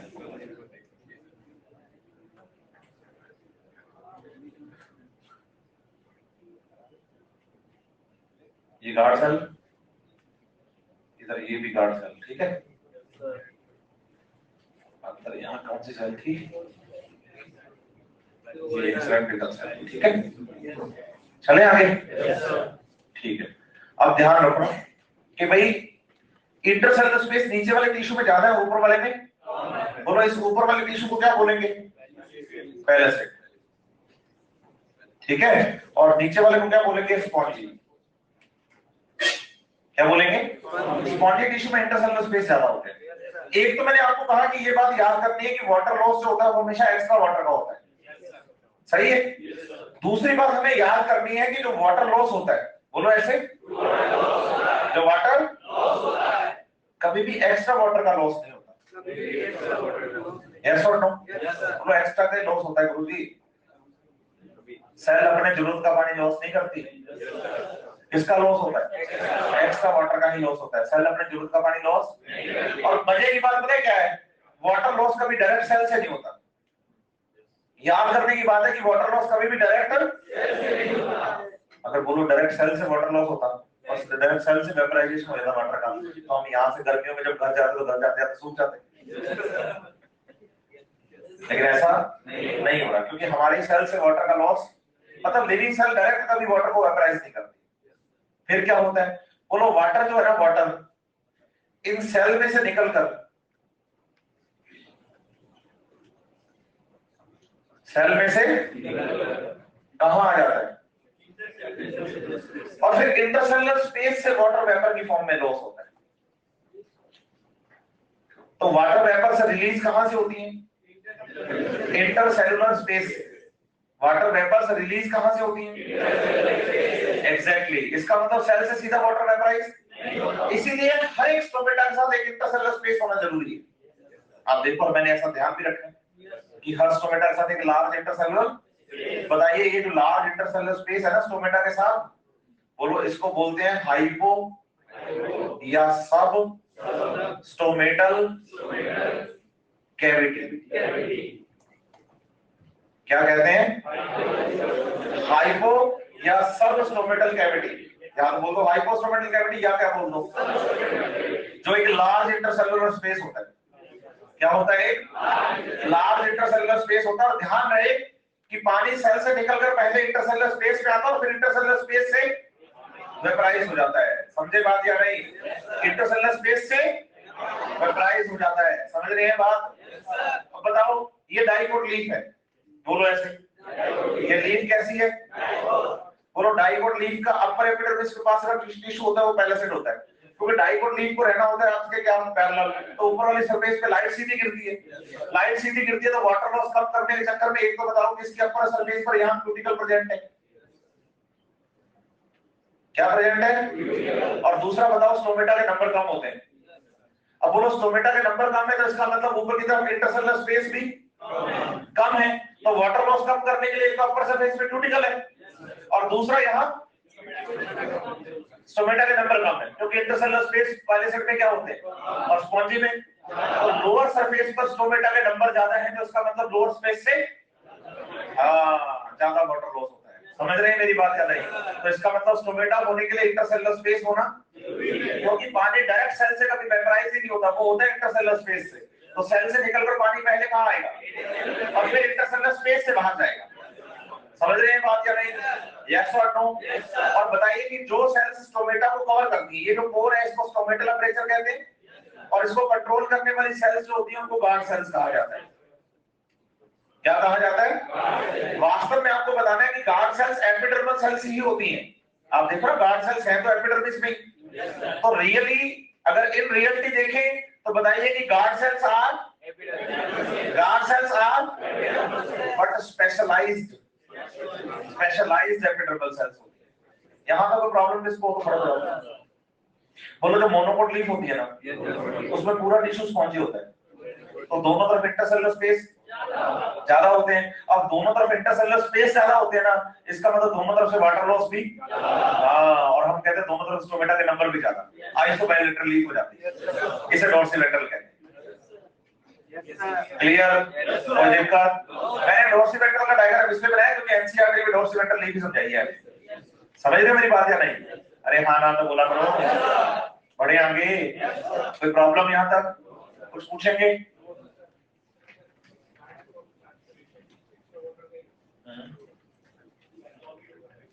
फ्लो बनाने के लिए आप सोचो, यहां से क्या होगा कि ऊपर से वाटर का लॉस होगा ट्रांसपिरेशन से,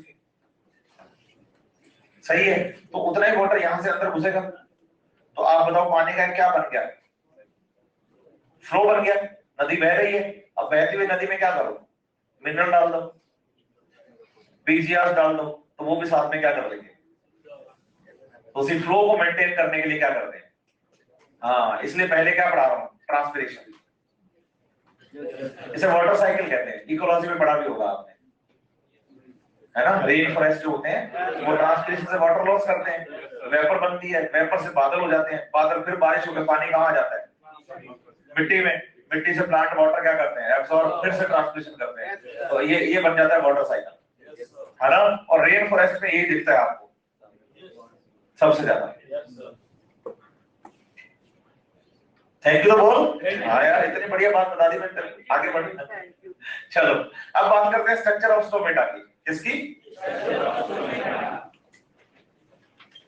देखो, स्टोमेटा की कोई स्ट्रक्चर नहीं होती। स्टोमेटा तो बोलो एक कोर है, तो स्ट्रक्चर हम पढ़ेंगे उसके आसपास की सेल्स की। और स्टोमेटल कोर को, स्टोमेटल एपरेचर को कंट्रोल करने वाली सेल को बोला जाता है गार्ड सेल। क्या बोला जाता है? तो बेसिकली यहाँ हम जो स्ट्रक्चर पढ़ने वाले हैं बच्चे, वो गार्ड सेल की पढ़ने वाले हैं। किसकी? एनसीईआरटी लिखती है कि गार्ड सेल्स जो होती हैं बच्चे, वो बीन शेप, क्रीसेंट शेप, है ना, या किडनी शेप होती है। जैसे मैंने ये बीन शेप बनाई है ना? किडनी शेप होगी तो यूं हो जाएगी, है ना? क्रीसेंट शेप होती है ये,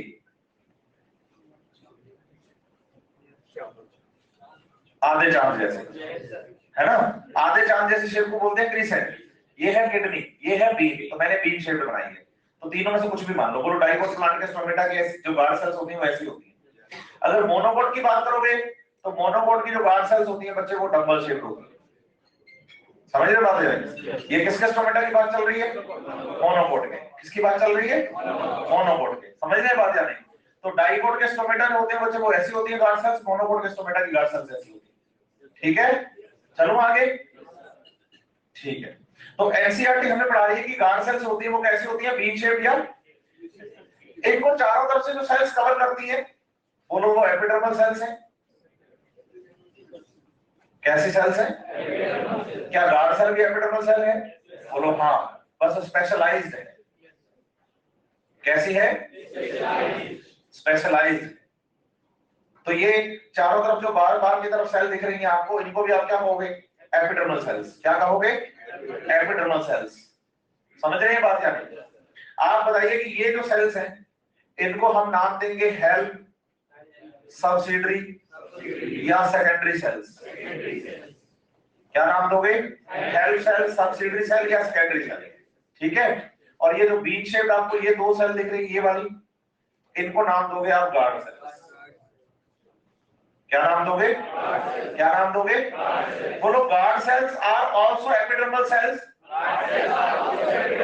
बट स्पेशलाइज्ड सेल्स।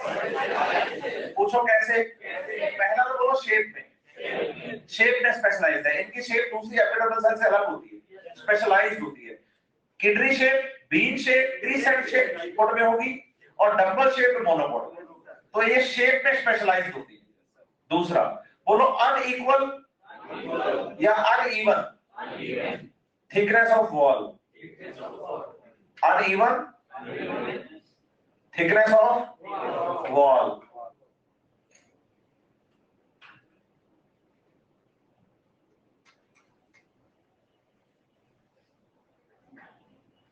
जो गार्ड सेल की वॉल होती है बच्चे स्टोमेटल पोर के पास, कहां होती है?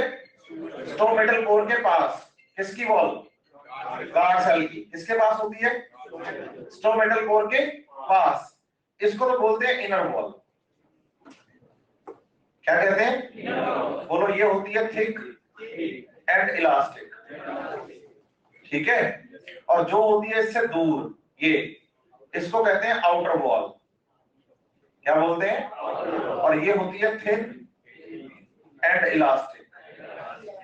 समझ रहे हैं बात या नहीं? तो इनर वॉल तो है थिक एंड, और आउटर वॉल है थिन एंड। आउटर वॉल कैसी है? और इनर वॉल, हाँ, तो अनइवनली थिक। समझ रहे हैं? लेकिन जो आसपास की रियल एपिडर्मल सेल्स है ना, ये वाली, इनकी बोलो सेल वॉल जो है वो चारों तरफ से एक जैसी मोटी होती है। ये देखो इवनली थिक है, सारे सेल की सेल वॉल कैसी थिक है? इवनली। लेकिन गार्ड सेल की सेल वॉल जो होती है वो अनइवनली थिक होती है। अंदर वाली वॉल ज्यादा थिक है, बाहर वाली थिक है। सही है। तो पहला तो स्पेशलाइज्ड कैरेक्टर हो गया शेप, दूसरा स्पेशलाइज्ड कैरेक्टर हो गया अनइवन थिकनेस ऑफ वॉल। सही है। तीसरा स्पेशल कैरेक्टर क्या है? बोलो, एपिडर्मल सेल्स में क्लोरोप्लास्ट नहीं होते। आपको एक बात याद करनी है, पूछो क्या? क्लोरोप्लास्ट जो होते हैं वो हमेशा मेसोफिल सेल्स में होते हैं। जैसे मैं कहूं ना कि ये क्या है? क्लोरोप्लास्ट, तो बताइए पहला सेट में क्लोरोप्लास्ट ज्यादा और स्पॉन्जी में क्लोरोप्लास्ट कम, तो पिगमेंटेशन ज्यादा कहां हुआ है? अपर पार्ट में, इसलिए लीफ का अपर पार्ट ज्यादा डार्क होता है एज कंपेयर टू लोअर। सही है। एनसीईआरटी देखो पेज नंबर 136, टॉपिक है आपका cell biology chapter number 8, 136 number page है ना। ऊपर से देखो पहले पैराग्राफ के लास्ट में उसने लिख के दिया आपको कि in mesophyll cell there are 20 to 40 chloroplast are present. पहले पैराग्राफ में लिखा है ना। इसका मतलब क्लोरोप्लास्ट कहां होते हैं? मेसोफिल सेल्स में। बोलो, एपिडर्मल सेल्स में क्लोरोप्लास्ट नहीं होते, इसलिए मैंने एपिडर्मल सेल्स को हरा नहीं बनाया, है ना। तो एपिडर्मल सेल्स में क्लोरोप्लास्ट, लेकिन बताइए गार्ड सेल्स ऐसी स्पेशलाइज्ड सेल्स हैं जिनमें क्लोरोप्लास्ट होते हैं। समझ रहे हैं बात या नहीं? तो बताइए गार्ड सेल्स में क्या प्रेजेंट है? गार्ड सेल्स में क्या प्रेजेंट है? लेकिन नहीं होते हैं किसमें? एपिडर्मल सेल्स में। तो क्या बाकी सारी एपिडर्मल सेल्स में क्लोरोप्लास्ट है? लेकिन गार्ड सेल्स में है। क्या गार्ड सेल्स एपिडर्मल सेल्स है? तो आप याद करिए कि guard cells are specialized epidermal cells. क्या बोलेंगे? ये बाकी एपिडर्मल सेल्स से अलग है, लेकिन कैसे अलग है? बोलो, शेप में। बोलो, uneven thickness of cell wall में। और तीसरी बात क्या बोल रहे हो? क्लोरोप्लास्ट की प्रेजेंस में। सही है बात या नहीं? साथ ही साथ आपको याद रखना है कि जो गार्ड सेल्स होती हैं इनकी सेल वॉल में, बोलो, radial, cellulosic, micro fibrils present होते हैं। तो बोलो, माइक्रोफाइब्रिल्स का अरेंजमेंट कैसा है? Radially arranged cellulosic microfibrils. बोलो, एनसीईआरटी पेज नंबर 187 पे डायग्राम है। डायग्राम में नीचे देखो बच्चे, आपको गार्ड सेल्स के अंदर लाइनें दिख रही है ना, ये उसी को शो कर रही है। कोई स्टडी करने है किसके पास नहीं? यस, देखो कोई मेरे को इसमें टॉपिक नहीं पढ़ना है। ये वाली कंडीशन है, स्टोमेटल पोर, ये इनर वॉल, तो इसका मतलब इधर सेल लेगी, ये साइटोप्लाज्म है सेल का। अब बच्चे को क्या लगता है सेलुलोज माइक्रोफाइबर यहाँ से शुरू हुआ, यूं गया यूं गया यूं, नहीं यूं जाएगा तो साइटोप्लाज्म में क्या, आप कहो सेल वॉल में सेलुलोज माइक्रोफाइबर, और सेल यूं प्रेजेंट है तो ये cellulose microfibre radial cell wall के अंदर कहां प्रेजेंट है, सेल वॉल में रेडियल रेंज से। अब होगा क्या बताइए, जब स्टोमेटा ओपन करना होगा ना तो जो सब्सिडरी सेल्स हैं इनसे बोलो पानी गार्ड सेल्स में जाएगा, वाटर जो है वो किसमें जाएगा, गार्ड सेल्स में। बोलो जैसे ही वाटर गार्ड सेल्स में क्या करेगा, एंटर, तो सेल्स टर्जिड हो जाएगी, सेल्स और टर्जिडिटी से स्टोमेटा ओपन हो जाते हैं। मेरे को आई कार्ड दो एक, आप ऐसे समझो कि जैसे ना ये जो दिखाई दे रहा है ना आपको नीले रंग का रिबन, ये सेलुलोज माइक्रोफाइब्रिल है। ये जो मेरा हाथ दिख रहा है आपको लेफ्ट साइड का, ये वाला, ये राइट साइड वाला, सॉरी, ये जो है ना ये बोलो इनर वॉल है, और यहाँ ये जो लेफ्ट साइड का मतलब आपको लेफ्ट हैंड का पाम दिख रहा है ना, ये हथेली यहाँ ये बीच में, बोलो ये साइटोप्लाज्म। तो आसपास की सेल्स में से पानी अंदर लाओ, लाए तो बोलो सेलुलोज माइक्रोफाइब्रिल टाइट हो जाएगा, टाइट हो जाएगा तो वॉल अंदर की तरफ खींचेगी। देखो हो गया ओपन, सही है। अब बताओ कि आसपास के सेल में पानी वापस निकलेगा, जब वापस निकलेगा तो सेलुलोज माइक्रोफाइब्रिल ढीला पड़ जाएगा, ढीला पड़ जाएगा तो वॉल बोलो फिर से ढीली ढीली होकर सीधी हो जाएगी।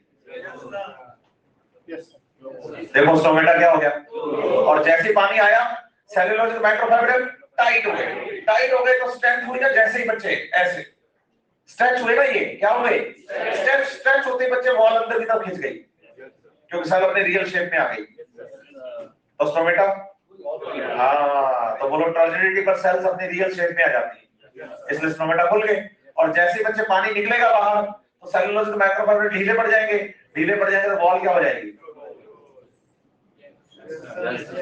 समझ पाए ये बात को या नहीं, यस और नो, अच्छे से बोलो। इसमें क्या है कि गार्ड सेल में मेटाबॉलिक चेंजेस होते हैं जिससे कि पानी आसपास की सेल से अंदर जाता है, तो इसका मतलब वो चेंजेस क्या है उनको अपने कल पढ़ने वाले हैं बढ़िया से। लेकिन आपको ये याद रखना है कि अगर गार्ड सेल्स क्या हो जाए टर्जिड, तो स्टोमेटा ओपन हो जाता है, सही है, और अगर गार्ड सेल क्या हो जाए फ्लैसिड, तो स्टोमेटा, सही है। इसके पीछे का मेटाबॉलिज्म या मेटाबॉलिक रिएक्शंस क्या होती है सेल की, वो अपने कल यहीं से शुरू करने वाले हैं। कल मैं आपको ट्रांसलेशन कंप्लीट करवा दूंगा, फिर how to plant absorb water वाला टॉपिक अपने पढ़ेंगे। मतलब कल और परसों में अपना ट्रांसपोर्ट प्लांट चैप्टर, उसके बाद हम मिनरल शुरू करेंगे। परसों वाली क्लास में तो आधी क्लास मिनरल की जाएगी, मतलब आगे नेक्स्ट क्लास 1.5 क्लास के अंदर अपना ये चैप्टर 1.5 या 2 क्लास में पूरा हो जाएगा। ठीक है, चलो मिलते हैं।